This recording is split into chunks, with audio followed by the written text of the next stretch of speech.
My name is Alex Harper. After finishing my shift at the bookstore in front of the station, I dragged my legs, stiff as rods, back home. I looked up at the skyscraper, visible even from the station, towering over 40 stories high. On the 24th floor is the condominium where my sister and I live. I waved my card at the entrance to the condominium, glaring at the automatic doors that recognized me and opened. I let out a sigh. I'm home. The motion sensor reacted, and the lights in the entranceway automatically turned on. A system that once amazed me as a child now feels bothersome. Sis, Jessica, you asleep? I hoped for no reply. I placed my bag on the dining chair in the living room and listened carefully. On the table, there was an omelet and soup. Alongside it, a small plate of salad and pickled radishes. Seeing a single broccoli on the salad, my least favorite, made me let out another deep sigh. Jessica, you sleeping? I tried with a firmer voice. After holding my breath and staying still for about 3 seconds, I couldn't hear Jessica's gentle voice. You're awake, aren't you? But amidst the silence, I noticed a faint sound of keyboard typing. Our condominium, on the 24th floor of the high-rise condo, a 3-bedroom with living and dining kitchen. There is of course soundproofed. With no outside noise, any small sound inside becomes noticeable. I slid across the floor in my socks. Glancing at the clock along the way, I saw today was about to turn into tomorrow. This late. As expected, a sliver of light escaped from the slightly open door of Jessica's room. I took 3 deep breaths in front of the door. Pretending not to notice my clenched fist trembling, I knocked on the door forcefully. Oh, Alex, welcome back. You're late again today. Jessica said, removing her headset and turning around. Behind the glasses, she hasn't changed in years. Her eyes, now with more wrinkles, blinked repeatedly. Yo, work. With just a short reply, Jessica frowned in concern, her eyebrows knitting together in a worried expression, and stood up. Alex, you're still a college student. What should be your #1 priority? Work. No, it should be your studies, right? That's rich coming from you, Jessica. Staying up late working. I picked up a foreign book that was open on her computer desk. Our parents died in a car accident one summer when I was 5 and Jessica was 15, leaving us behind. It happened on their way back from a visit to this skyscraper, which was supposed to be completed in 2 months. Jessica and I, left at home, went through several tumultuous days in black attire without understanding why, and when we returned to our apartment, I cried. Jessica never cried. And only this apartment, which had apparently already been paid for, remained for the 2 of us.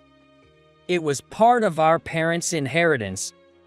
The only other thing left was a savings of about tens of thousands of dollars. Our parents must have had their plans, like buying a home early. I couldn't understand it as a child. As long as we have a home, we'll be okay. The day after saying that, Jessica stopped going to middle school. She frequented the library, borrowing loads of foreign books. By the time I started elementary school, Jessica, then 17, began working as a translator. I'm old enough to take care of myself, even if I get sick. You don't need to stick to working from home.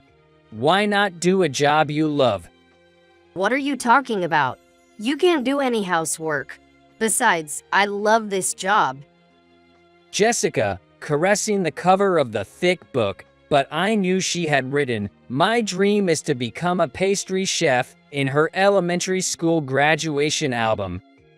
She must have had a mountain of things she wanted to learn and do. But she looked for a job that didn't require a degree and could earn money immediately. Only one more year until you graduate. I want to provide for your tuition, dress you in a cutaway coat for your graduation ceremony, and you'll need a suit for job hunting. Just bear with my selfishness for one more year. Okay? Jessica said, tilting her head and yawning. After I meet my deadline, I need to catch up on sleep. Look, you have classes tomorrow, right? Go ahead, eat, and get to bed early. Jessica pushed me out of the room with her small hands. When going to daycare, coming back, or when I was sick and needed to go to the hospital, the same hands that have held mine countless times. Her hands used to be much larger than mine, but now my palms are bigger. This simple fact caused a sharp pain in the back of my nose. Who's being selfish here? My muttered words in the dark hallway were picked up by no one and dissolved into the night. It's rare for Jessica to be up on a Sunday morning, especially if she has just finished a deadline. I didn't realize until I started college, but Jessica is not a morning person. Until high school, my weekends were consumed by club activities, and Jessica had to wake up early to prepare my breakfast and lunch. Now that I'm in college and don't have any clubs to attend, my Sundays start in the afternoon. Jessica might have been relieved to adjust to my new rhythm. Oh, Alex, dinner is also in the fridge. She said. Jessica, who shops online or through delivery, hardly ever leaves the house, so she's always in pajamas. Her hair is always tied up, and the last time I saw her wearing makeup was at my college entrance ceremony. But today, she's wearing a dress. She's occupying the bathroom, staring down a hair iron she seems never to have used before. What's up? An unusual meeting outside. A meeting? Yeah, something like that. Her focus still on the mirror. I sighed quietly, unnoticed. Here, this is how you use it, I said, taking the hair iron from her rough, dry hands and running my fingers through her unattended hair. First of all, the base is all run. You need to apply oil regularly and use treatments, or your hair will get even more damaged. After a brief thought, I went back to my room and returned with hair oil. Even though it was for less than a minute, she waited for me without moving, and I couldn't help but feel reassured by her slender shoulders. For a meeting, subtlety is better. Just adding gloss with oil will make a better impression. I combed through her hair, which had been sticking out in all directions. As I applied the hair oil that I had spread on my fingers, following the flow of the comb, a surprised and breathy "well" came from Jessica. Gradually, Jessica's shoulders began to shake. Is something funny? No, it just brings back memories. What memories? I tilted my head in the mirror, asking her silently. You used to love playing house and pretending to work, remember? When I was little, You'd pretend to be a hairstylist and play with my hair. Remember how you accidentally burned my hair with the hairdryer and came apologizing to me in tears? I can't remember that. How old was I? It was in that condominium, but Mom and Dad weren't there. Jessica's voice trailed off, and her shoulders shook. I remembered too. It was a memory from the day we lost our parents. Sorry, and thank you. I really have to go now. But you haven't done your makeup. It's fine. I don't even know how to do it properly. So, her brows furrowing as she left. The hair iron left on the vanity was untouched. Likely bought just for today. I had never seen that dress before, nor had I known Jessica to think about makeup in all these years. I thought we'd just grow old inside this house, but I'm glad. Saying it aloud didn't help calm the turmoil inside. I took a single bite of the sandwich on the table, wrapped it up, and stored it in the fridge. Dinner was prepared again. It was omelet. I don't like omelet that much anymore, I muttered, realizing my cheeks were relaxed as I slowly closed the fridge. The city had forgotten the heat. Despite the sun still being high, it was cool enough to give me goosebumps in just a short-sleeved shirt. As I put on a hoodie, I remembered Jessica had left in short sleeves. But I don't know where she is. My excuse lost itself among the crowd. Today, I had no classes or work. I usually work on weekend afternoons, but today, I had to buy something important. I can buy my own interview suit, I recalled Jessica saying recently. I hurriedly relaxed my tensed lips. Because I'm like this, Jessica can't leave me alone. I need to become more capable and independent soon. The more I hurry, the more frustrated I get. Walking through the Sunday afternoon crowd felt unfamiliar, and I struggled to navigate. I didn't even know how much money I needed for a suit. I can't go on like this, I realized, yet felt stuck, unable to move forward. Just as I felt a sharp pain in the back of my nose and the corners of my eyes starting to get wet, a real estate flyer caught my eye. "This is our place," I realized as it came into view. The building on the flyer was unmistakably familiar. It was the high-rise condo I see every morning and night to the point of annoyance where I return home. I stopped to stare at the flyer. The price listed was less than half of what my parents paid. Buildings and facilities deteriorate over time, and it's understandable for a room that's been lived in. The condominium advertised was on a higher floor than the one Jessica and I live in. If that's the price for a higher floor, ours must be even cheaper. Oh, Harper. My shoulders shook as I frantically tapped away on a calculator in my mind. More accurately, they were shaken. "You are." Glad you remember me. "Of course, I remember, Mr. Anderson, right?" He smiled, his white eyebrows flittering like his hair. "I'm studying business administration at the college. Psychology, which he taught, was mandatory in my first year. Since then, we've only seen each other around campus, so it took me a moment to recall his name." Without showing any annoyance, he stood next to me with a gentle smile. What's this? You look more serious than in class. A condominium. He followed my gaze and spoke up, making me avert my eyes. I worried that showing interest in a high-rise condo as a college student might seem presumptuous, given the lower-than-market price. Well, it's surprising. Not just running into a student here, but having the same interest. Startled by the words that came flying from next to me, I instinctively widened my eyes.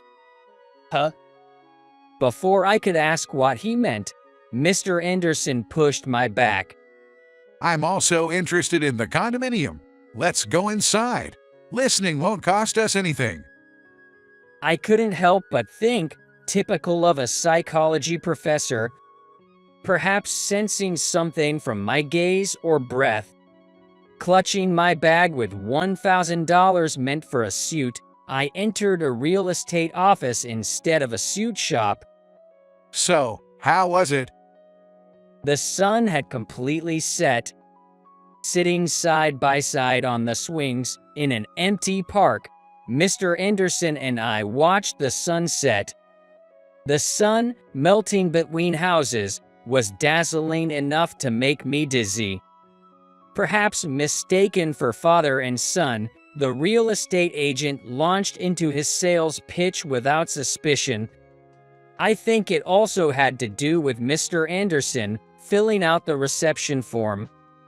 He honestly filled in college lecturer in the occupation field on the form. The moment the salesman saw this, I didn't miss the shift in his eyes. I felt it was a conversation far removed from a college student. Had I been the one to fill out that form, I'm sure we would have been turned away at the door. The salesman keenly observed everything from his watch, the leather shoes he was wearing, to the wallet in his breast pocket. Even 100 of my mass-produced tote bags wouldn't match the price of his wallet. He simply said, "Is that so?" He took a sip of his coffee and murmured, "I see," once again. I fiddled with the cup, unable to take a sip of the cocoa that had been bought for me. I wish I had paid more attention in his classes. I regretted. Mr. Anderson, still smiling, sipped his coffee slowly. He never dismisses my words, nor does he share his own farts. That leaves me no choice but to speak up. He has created an environment where I feel completely accepted. It seems inevitable that I'd want to talk about the dark lump stuck in my chest. Psychology is really fascinating. I sincerely thought to myself. I stopped fiddling with a cup. As the cocoa in the cup settled, I quietly started, about Jessica. I want to free my sister. Instead of replying, he sipped his coffee. I have an older sister, 10 years my senior. She became my parent after we lost ours in a car accident when I was 5. I close my eyes and begin to recount the past 16 years. All that came to mind with my eyes closed was Jessica's smiling face. She quit middle school to study Japanese and became a translator at 17. I think it was because she could work remotely and it paid well. Did you confirm that with your sister? No, but I can't find any other reason. No matter how much I try to remember, I can't recall her being particularly good at languages or saying she loved books. His voice was a bit lower as he murmured, "I see." I've never seen her go out to have fun. This morning was the first time I saw my sister trying to do her hair. You sound unhappy talking about it. She couldn't manage her hair. She's 31 and doesn't know how to style her hair. When I realized I might have taken her time away, I didn't know how to make it up to her. The cup slipped from my hand, spilling cocoa on the dry sand, creating an expanding dark puddle. Mr. Anderson seemed to be waiting for my breathing to calm down. For a moment, only the crows could be heard in the park. So, let me ask again. He said after throwing away his empty cup and coming back to me. He looked down at me and prefaced, What did you think after hearing the real estate talk? Looking up at him with tear-filled eyes, I could see he was smiling, faintly. I realized I'm still just a kid. The reality I managed to swallow, felt so painfully, like my chest has a deep H. Your youth and inexperience aren't your fault. It's something you can't change, so you shouldn't get hung up on immutable facts. He is squatting down to meet my gaze and gripping my right hand. Your hands are cold. Is it always like this? Yes, but Even at home? I let my gaze fall to the ground, recalling how I am at home. Are your fingers cold even when it's not winter, and you can't sleep without covering your feet with a blanket? You understand well. He chuckled at my bemused voice. I'm not installing surveillance cameras or anything, so relax. I wasn't worried about that. Harper, you must be tired. His fingertips were warm. The warmth began to fade from my chilled fingers. Being so tense even in the comfort of your home must be exhausting. You've really done well. It's not me who's been working hard. It's my sister.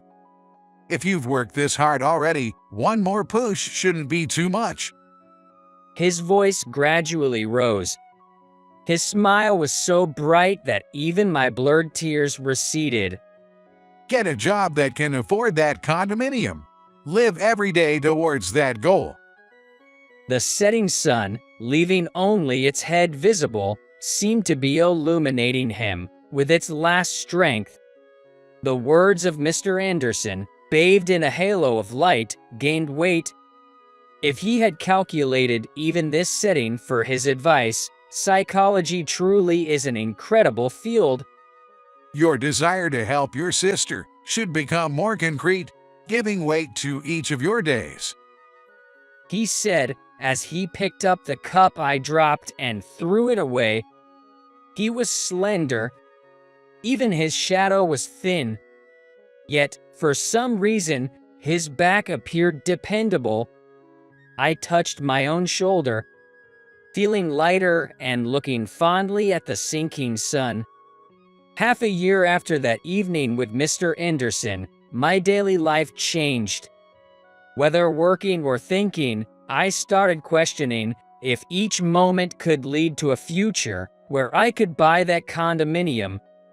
For instance, while working at the bookstore, I began researching companies, investigating what knowledge could translate into income, always orienting my thoughts towards the future. I realized that, although I claimed to want to free my sister, I had still been relying on her. Dressed in a suit, tie, leather shoes, and carrying a bag I bought myself, with a watch that was nice but not too showy, I researched the fastest path to a job that could afford that condominium and set out towards it. Thanks to my research on various companies, I had received job offers from 3 major firms. Today was the last one, and my first choice. On holidays and benefits, all companies seemed the same to me. Here, I had the clearest vision of advancing in my career. After greeting the receptionist on the first floor and receiving a card key to the venue, I headed to the top floor. Right off the elevator, a sign directed me to the final interview room. Following the arrows, I found 2 others waiting on pipe chairs. Taking deep breaths, I quietly sat down. The girl next to me was intently tracing the words in her notebook. I faced forward, straightening my posture and puffing out my chest, believing this was the most I could do right now to achieve my goal. Mr. Harper, please come in. I was called by a woman standing beside the door, who looked every bit the secretary. I picked up my bag and nodded slightly, before knocking on the door 3 times. "May I come in?" I said as I entered, repeating the greeting. Please come in. In the room, carpeted with a dark brown, Three men were seated at the far end. In front of them was a single metal chair. The man to the left, about the same age as my sister, Jessica, gestured with his palm up towards the pipe chair, guiding me to take a seat. "Thank you for giving me this opportunity. My name is Alex Harper. I look forward to speaking with you." A greeting I had practiced every night before bed. To avoid sounding too familiar, I recorded my voice on a voice recorder and even listened to it myself. Today was the best take.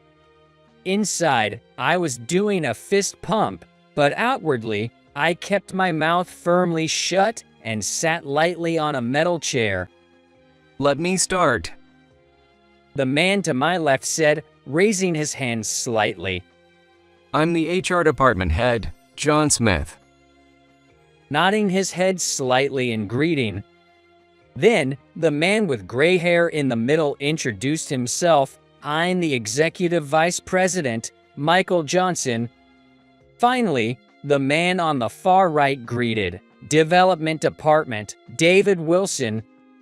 Though Mr. Wilson didn't mention his position, his suit seemed to be second only to Mr. Johnson's in quality. Despite his gentle demeanor, he spoke with confidence. Probably, among the three, Mr. Smith might be the youngest and hold the lowest position. Yet, both Mr. Johnson and Mr. Wilson stood up to greet me. Only Mr. Smith nodded in greeting. Unable to grasp their intentions, I looked towards Mr. Smith. Unaware of my gaze, he focused on the documents in front of him. Likely my resume. "Harper, you're majoring in business administration, but didn't choose sales as your first preference, huh?"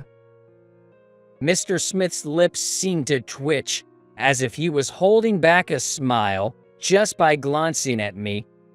"Yes, I developed an interest in psychology during a course, which led me to want to know more about animal psychology through discussions with a psychology professor.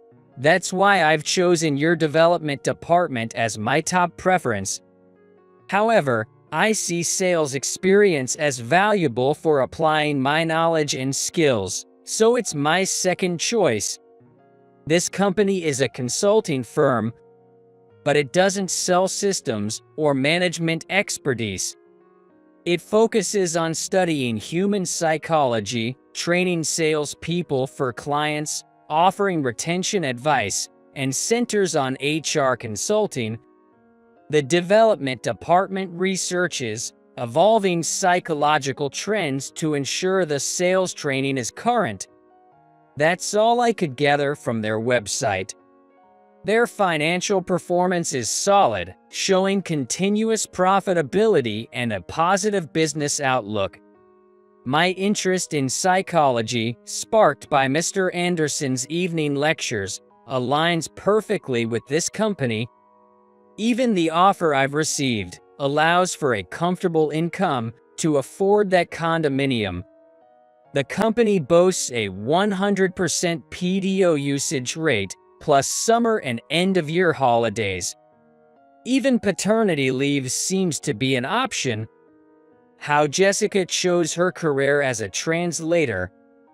This question lingered in my mind as I researched the company. Seeing me secure a job in my desired field might encourage Jessica to pursue what she truly wants. I want this job offer for both my and Jessica's sake. I had anticipated this question. After sharing my prepared response, both Mr. Wilson and Mr. Johnson nodded in approval. It's rare for students to recognize the value of learning through sales. That's a very good answer. Mr. Johnson was peeking at the documents in front of Mr. Smith. Then, his eyebrows raised, darker than his hair. "I live in the same area, too. What a coincidence." Mr. Wilson's eyes widened. Really? It's convenient, isn't it? "Yeah, people seem to be in a hurry. but you get used to it. You live in a pretty nice area. That building is famous, and you're on a high floor. You might not like this question, but what do your parents do? Hoops. That thought might have shown on my face. Mr. Wilson said in a gentle voice, "If you don't want to answer, you really don't have to," testing me with his kindness. I took a breath to compose myself. I had practiced the face of a conscientious student many times in the mirror. My parents passed away in a car accident when I was 5, and I've lived with my sister ever since. With your sister? Their expressions changed. Mr. Johnson crossed his arms. Crossing arms, as psychology says, signifies defensiveness. The internal alarm that went off in my head inadvertently made me speak. My sister gave up going to high school to take care of me. She studied Japanese, which wasn't her forte, and became a translator. By the age of 17, she was earning enough to support us both, allowing me to attend university without needing scholarships, thanks to her securing a position as a translator. When our parents died, I was only 5. I must have been a burden, getting sick and hindering my sister's studies and work. But she never once showed any annoyance, diligently handling both household chores and child care. Yes, I even participated in club activities until high school. That's enough. I found myself standing up without realizing. Mr. Smith's cold gaze pierced through me. I just wanted to lessen my sister's burden. I said, that's enough. Mr. Smith's voice cut off my attempt to find a way to conclude the conversation as I tried to calm my breathing. Your sister didn't go to high school. Barely attended middle school, right? Even as a translator, you're not contracted with a publishing house, are you? No publishing house would contract someone without educational qualifications. So, she must have been working on volume to make ends meet. It's like juggling early morning and late night part-time jobs with daytime temp work. Far from efficient. It would have been far better for the household if she had gotten a high school diploma and worked as a full-time employee. Right, Mr. Wilson? Mr. Wilson made a light jump, probably not expecting the conversation to turn to him. Glancing aside, Mr. Johnson, who had been smiling until now, frowned sadly, saying, "You've had it tough." A sick feeling rose from the pit of my stomach, my breathing growing erratic, with the heat rising from within. I wish this would end. That desire dominated my thoughts. I'd like to see your sister's face. Then I could offer some proper consulting.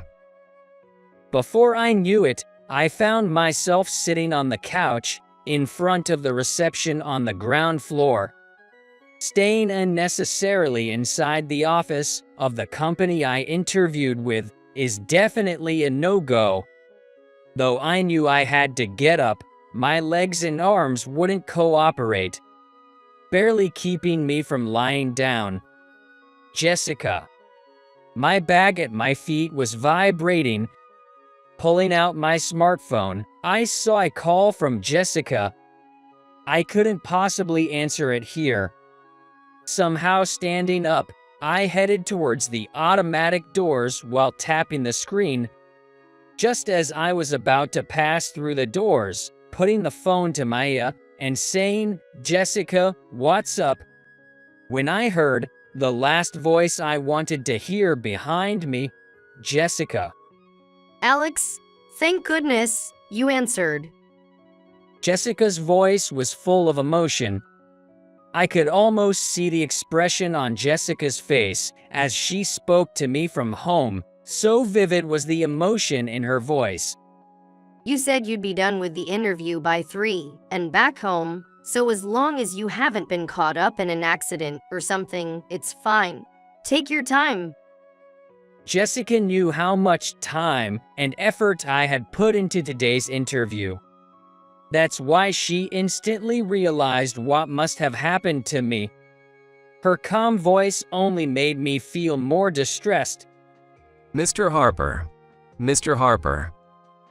Someone grabbed my shoulder as I stood at the edge of the entrance, talking to Jessica on the phone. I recognized who it was by the sound of the voice. I recognized that voice, mocking Jessica, a sound I could never forget. The one gripping my shoulder was Mr. Smith, his face pale. Sorry to interrupt your call. Hey, did you just mention Jessica on the phone? While still hearing Jessica's ongoing voice, I nodded. There was no chance I'd work at this company.